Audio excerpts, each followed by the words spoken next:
Olá, bem-vindo! Olha, se você chegou agora, eu peço que você deixe o seu like. Deixa aí o seu like porque isso nos ajuda. E você também pode se inscrever. Se inscrevendo aqui no canal, toda vez que tiver um vídeo novo, você vai ficar sabendo. E outra coisa, compartilhe, gente. As pessoas compartilham muito pouco os vídeos que gostam.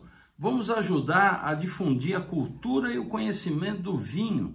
Eu queria começar me desculpando aqui, porque já faz um tempão eu estou com uma série de questões que me mandam e que eu estou atrasado em responder, em função da viagem que eu fiz ao Chile. Vocês devem ter acompanhado durante... Olha o carrilhão aí, o carrilhão está firme e forte. Eu fiquei lá no Chile uma semana que foi maravilhosa, dividi em diversos vídeos e fiz alguns quintons seguidos, contando dessa viagem ao Chile. Se você não viu ainda, visite aí no canal, porque vale a pena, coisas sensacionais. Bom, então eu agora vamos tirar o atraso aqui, tá certo? Vou dividindo e toda semana a gente vai pondo em dia. O Fábio escreveu para mim perguntando a respeito do Sassualoro. O Sassualoro do Jacopo Biondisanti, e estava em dúvida se é um vinho que vale a pena ele investir. E também perguntava a respeito do Dom Maximiano, da Errázuriz, se é um vinho do Chadwick ou não. Bom, o Fábio, o Dom Maximiano é sim um vinho da vinícola Errázuriz, do Chadwick. O Eduardo Chadwick homenageou o avô dele, o bisavô, não sei, o Dom Maximiano, que foi quem fundou e quem criou aquela. Eu tive agora recentemente lá. Vou até pôr aí umas imagens para você, que é bacana de dar uma olhada. Ele fundou, na verdade, esse povoado. Hoje é um lugar grande e a maioria das pessoas que trabalham lá no Chadwick são todas pessoas do entorno. Foi esse antepassado do Chadwick, que chamava Dom Maximiano, que foi quem fundou a vinícola, e o vinho leva o nome dele, em homenagem a ele, um vinhaço, por sinal. Bom, falando do Sassualoro, o que é importante? O Sassualoro, ele é um vinho que ficou famoso porque o Jacopo Biondisanti, que é a sexta geração do Ferruccio Biondisanti, que foi quem é considerado o criador do Brunello, o cara que desenvolveu esse conceito da uva Brunello de Montalcino, que é o Sangiovese grosso, que é uma Sangiovese um pouco menor, com a casca mais grossa. Tem até uma brincadeira que diz, isso é lá de 1888, se não me engano, muito antigo, ou 1886, não me lembro ao certo, mas contam que se abriu o primeiro Biondisanti que foi feito, ele ainda não está pronto, de tão longevo que são os Brunello de Montalcino, né? Mas existem, obviamente, são muitos produtores, acho que hoje passa de 100 ou 130 produtores em Brunello, tem de vários níveis, e alguns são extraordinários, o caso dos Biondisanti. E o Jacopo tem uma outra propriedade que ele administra, que é o Castelo de Montepò. E lá ele priorizou castas, além da Sangiovese grosso, ele priorizou castas francesas, o Cabernet Sauvignon, Merlot, Cabernet Franc, e assim por diante. Não existe o Super Brunello, né? Mas existem vinhos que não são o Brunello e que ganham muito prestígio, que é o caso do Schidione, que o Jacopo faz, que é um vinhaço realmente maravilhoso. E o Sassualoro ficou famoso por quê? Não só por ser de um Biondisanti, mas por ser 100% Sangiovese grosso. E ele também fica pronto antes, ele não é um Brunello, ele não fica aqueles 5 anos para chegar ao mercado, ele fica 1 ano e pouco em barrica e depois já vem para o mercado. É um grande vinho, acho que é um investimento sensacional que você vai fazer. Faça sem susto, que esse é um grande vinho, um vinho longevo. Bom, o Wesley escreveu falando: Didu, que bom que você voltou, senti sua falta, a falta das suas aulas. Você poderia falar um pouquinho da uva Graciano e dar algumas dicas de harmonização? Ganhei uma garrafa de Rioja da safra 2020. Bom, Wesley, claro que sim, a Graciano também é chamada de Monastrell ou de tinta miúda. É uma uva maravilhosa, muita gente considera a melhor uva da Rioja, veja só. E até ela tem uma brincadeira, porque ela tem um amadurecimento tardio, ela tem rendimento muito baixo e tem um amadurecimento muito tardio. Conto até uma piada que o nome dela, por ser tão tardio, que um dia um produtor chegou e falou: amadureça, amadureça, falou para a vinha. E a vinha teria respondido: gracias, no. Então ficou Graciano. A gozação que conta a respeito dela ser tão tardia o seu amadurecimento. Pra você ter ideia, ela produz metade do que costuma produzir uma Tempranillo. Então, esse é um dos motivos também que não é todo mundo que cultiva uma uva com um rendimento tão baixo, mas é excelente uva, tem acidez alta, tem taninos muito intensos, o que favorece o envelhecimento, né? Você sabe que muita acidez e muito tanino são os dois fatores principais para um vinho ser longevo, ter estrutura de vida pela frente, que ele vai evoluir na garrafa. Costuma ter aromas que lembram hortelã, frutas escuras, especiarias, pimenta, etc. Eu acho que é um vinho que, por ser bastante estruturado e tânico, ele é ótimo para carnes de caças e, obviamente, com os queijos manchego, que são maravilhosos, né? É isso, Wesley. O Luciano escreveu falando: Didu, qual seria o percentual ideal de uma adega em relação a brancos, tintos, vinhos de guarda? Existe isso? Ou vai muito do hábito e disponibilidade do recurso? Essa é a dúvida dele. E aproveitando, ele pede para eu fazer um vídeo da minha adega. Ele gostaria de conhecer. Bom, Luciano, a adega, o que acontece? Uma adega, o ideal de uma adega depende do perfil da pessoa, né? Se você tem dinheiro, espaço e tem método, tem comportamento civilizado e não é um desesperado para tomar os vinhos como eu, por exemplo, que não consigo guardar, não tem vinho que eu fique guardando para tomar daqui 10 anos, não existe isso na minha adega. Você então, se é uma pessoa com método e tem disponibilidade financeira, o ideal é você pegar um quarto da sua casa, um lugar que fique reservado só para isso, colocar um umidificador e um ar-condicionado. Ela deve ficar sempre por volta dos 70%, 80% de umidade e uma temperatura que beire aí os 12, 13 graus. Então, esse lugar ficaria reservado para isso. Você pode também ter uma adega como a minha, que eu vou mostrar logo mais para você, de 200 posições mais ou menos, e vai guardando seus vinhos. O importante é que a adega tem um perfil do seu proprietário. Então, se você toma mais brancos, você vai ter mais brancos. Se você é uma pessoa que gosta de investir em vinhos para tomar no futuro, então você vai ter que reservar espaço para isso. Uma adega ideal deve contemplar vinhos para o dia a dia numa parte, deve contemplar vinhos que vão evoluir numa outra parte, deve contemplar vinhos que você comprou por ter uma oportunidade boa e quer testar como ele está, numa outra parte. Você deve separar isso por países e separando por países, ter uma etiqueta. Tem umas bacanas que você pendura no gargalo da garrafa, que é muito legal, que você pode pôr a safra para você não se perder. E o ideal é você ter um livro dessa adega, isso é o ideal. Existem acho que tem até programas de computador para você gerir uma adega.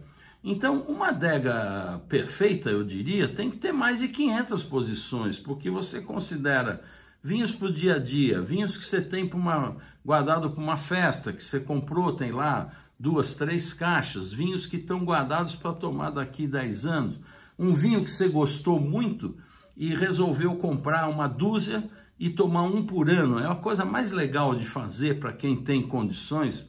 Você gostou de um bom vinho, como agora há pouco me perguntaram do Sassuoloro. Você compra 12 Sassuoloro e aí você abre um por ano na mesma ocasião. Então estamos aqui em março, tomou em março, uma garrafa, você anota, faz uma agendinha, anota, no dia tal, abrir um Sassuoloro, a safra tal, obviamente o ideal é todos da mesma safra para fazer isso, né? Então você, no ano seguinte, 2023, abre de novo em março uma outra garrafa, vai lá na anotação e faz uma nova anotação, vendo como é que evoluiu esse vinho. Você vai ver que ao longo de 12 anos, essas 12 garrafas, você vai ver uma linha de crescimento desse vinho. Esses vinhos longevos, o caso do Graciano, que também falamos anteriormente, são vinhos longevos. Então, você vai vendo a evolução, porque tanto os taninos vão se polimerizando e o vinho vai se transformando, vai mudando. É como uma pessoa, né? Eu, por exemplo, estou com os taninos muito polimerizados, então o vigor é menor, mas o envolvimento é muito maior, tem muito mais charme, te dá muito prazer também.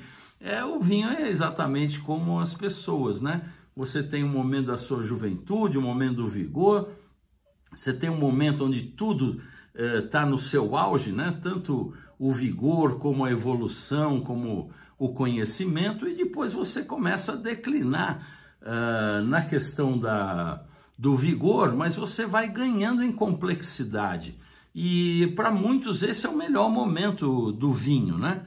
Então, a receita, na verdade, não existe. A receita, ela está de acordo com o perfil, como você mesmo disse, Luciano, o perfil do consumidor e a disponibilidade de recurso financeiro, tá certo? Agora, vou te mostrar minha adega rapidamente. Olha que legal. Bom, Luciano, essa aqui é minha adega, ó. Ela tem 4 portas. Eu resolvi empapelar com etiquetas, que ficou mais simpático, eu achei pelo menos. Aqui em cima ficam os meus candelabros Briaco, que eu já falei deles. E aqui eu vou pondo, eu adoro quando ela tá cheia assim, olha lá, ó. Eu gosto de adega cheia, me dá um sentimento de tranquilidade. E aqui eu vou pondo os vinhos que eu trago de viagem, eu trago umas preciosidades, aqui ó. Bodegas Rê, um espetáculo, um vinho que já não existe mais. E trago coisas assim. E vou armazenando, tá certo? Aqui embaixo também tem mais, ó. Aqui embaixo é mais a parte do meu filho com os vinhos naturais. Enfim, aqui eu vou guardando. Ela tem 2 motores, um em cima. Tá vendo ali atrás tem dá para ver o motor? Aqui, ó. Esse é um dos motores e lá embaixo tem outro. Ali tem outro, ó lá. Tá certo? E ele, ó, pra você ter ideia, essa adega nunca deu problema. Eu comprei essa adega da Expand em 1998. Eles faziam lá, há muito tempo atrás. Foi do meu restaurante que eu fiz antes da hora. Deu tudo errado, era um bar de vinhos. Uma hora eu conto essa história e depois ela veio comigo. Uma época eu fiquei duro, tentei VD, não consegui, e ela está aqui, nunca deu problema. Você acredita nisso? Olha que espetáculo. Então tá aí, Luciano. Saúde! Gostou da adega, Luciano? Se você achar uma dessas, às vezes tem aí no mercado, vale muito a pena. Eu tive muita sorte com a minha. Bom, o Marcos escreveu falando de Edu, eu tenho me interessado por vinhos de Gewürztraminer. Gewürztraminer, a gente fala, como tem o trema no U, a gente pronuncia Gewürztraminer. Eu tenho até um vídeo que eu gravei, quer ver que legal, da pronúncia correta, porque tem gente que fala Gewürztraminer, tem gente que fala Gewürztraminer, Tem gente que fala Gewürztraminer. Então, olha que legal esse vídeo.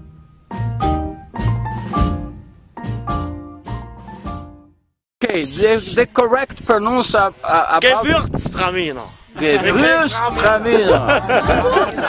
Okay, the correct pronunciation about Gewürztraminer. Gewürztraminer. Okay, the correct pronunciation about Gewürztraminer. Gewürztraminer.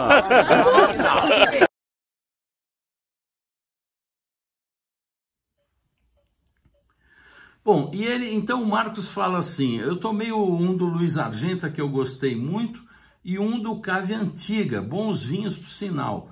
Que outros Gewürz você me indicaria?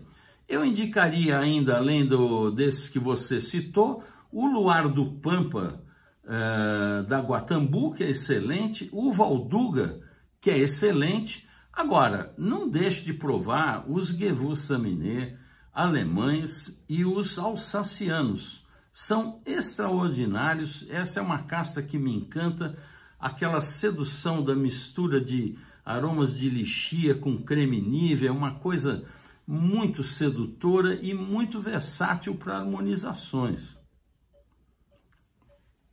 O Israel me escreve falando, opa, ótimo ano, Didu, bora trabalhar e tal. Didu, na rabeira da pergunta sobre o Dom Melchior, eu vi um vídeo em que rasgaram elogios aos Sesmarias. Se você já provou, deixa a sua opinião para nós. Vale o preço? Olha, Israel, o Sesmarias é um dos grandes vinhos brasileiros, um assemblagem bastante complexo. A minha opinião é que é um vinho, duas opiniões sobre esse vinho. Aliás, 3 opiniões. Primeiro, é um vinho extraordinário, sem sombra de dúvida. Segundo, é um vinho que eu acho muito caro, porque ele entra numa faixa onde você tem a maioria das grandes ofertas de vinhos de outros países muito conhecidos e vinhos que têm história para contar, vinhos que vão te dar um conhecimento extraordinário de outros terroirs e que fica difícil para ele.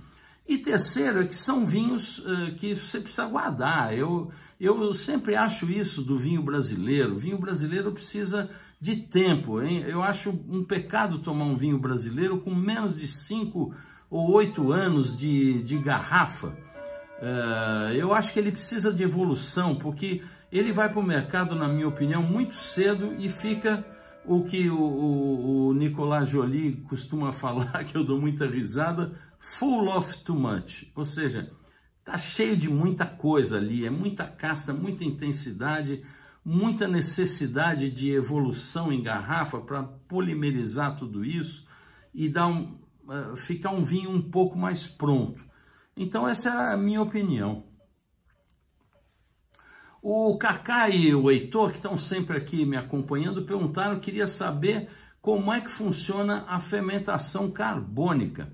Olha, é muito simples, a fermentação carbônica consiste no seguinte, os cachos de uva vão inteiros para dentro de uma cuba e eles fermentam de dentro para fora, não se esmaga, não se despedaça as uvas. Então, com a falta de oxigênio numa cuba fechada, o que vai acontecer é que o efeito das leveduras vão fazer essa fermentação acontecer de dentro para fora, vai romper essas cascas, e o que acontece é que o resultado é um vinho bastante ligeiro, fresco, sem muita extração, um vinho que, aliás, graças a Deus, está voltando à moda. Vinhos leves, como são os Gamay, vinhos como são os Grignolino, vinhos mais delicados, com menos antocianos, menos extração, tá certo? Eu gosto demais desse tipo de vinho, e você pode conseguir esse resultado com diversas castas fazendo a fermentação carbônica. Tá explicado, Cacá e Heitor? Bem-vindos aqui, obrigado por contribuir. A Fernanda me escreveu falando, Didu, nas suas viagens para o Chile, você falou tanto de Carmenere e tal, podia indicar para mim alguns? Olha, Fernanda, no último post eu até comentei sobre isso, porque realmente muita gente torce o nariz para Carmenere. E eu acho isso injusto. Tudo bem que a Carmenère, no início, ela tinha muita pirazina, que é aquela coisa muito de pimentão que dá na casca da uva e que acaba indo para o vinho. E isso foi resolvido já faz tempo, tanto com poda, com o sistema de poda, como com o momento da colheita. E até também de terroir, dependendo de altitude, isso tudo muda. E essa viagem para o Chile me surpreendeu porque em todos os produtores, invariavelmente, eu provei Carmenères maravilhosos. Foi um dos pontos notáveis dessa viagem, foi constatar a evolução da qualidade dos vinhos da uva Carmenère no Chile. Mas eu destacaria 3 para você, que eu estou pondo a foto aí. Um é o Tatay de Cristóbal, do Fons Cimental, custa caríssimo, é um vinho famoso lá, mas é espetacular, um vinho que você deve guardar para tomar com 15 anos de idade, porque ele é muito intenso, muita extração, é uma parcela especial que o Fons Cimental, o Mauro, tem lá no seu pequeno vinhedo, e que realmente é um vinho espetacular. O Peuém de Apalta, da Santa Rita, nossa, é de tomar ajoelhado, me chamou muito a atenção. A Santa Rita tem essa linha onde estão também os Floresta e tal, que é uma linha de vinhos extraordinários, todos com as suas próprias leveduras, leveduras indígenas, fermentação espontânea, um espetáculo de vinho. E o outro que também é fenomenal é o da Errázuriz, que é o Cai. O Cai, inclusive, é um vinho famoso, maravilhoso Carmenère. Tá certo, Fernanda? Bom, o Alfredo me pergunta a respeito de enoturismo. Ele fala, Didu, me dá umas dicas aí, quem que eu procuro para enoturismo, tanto aqui como no exterior?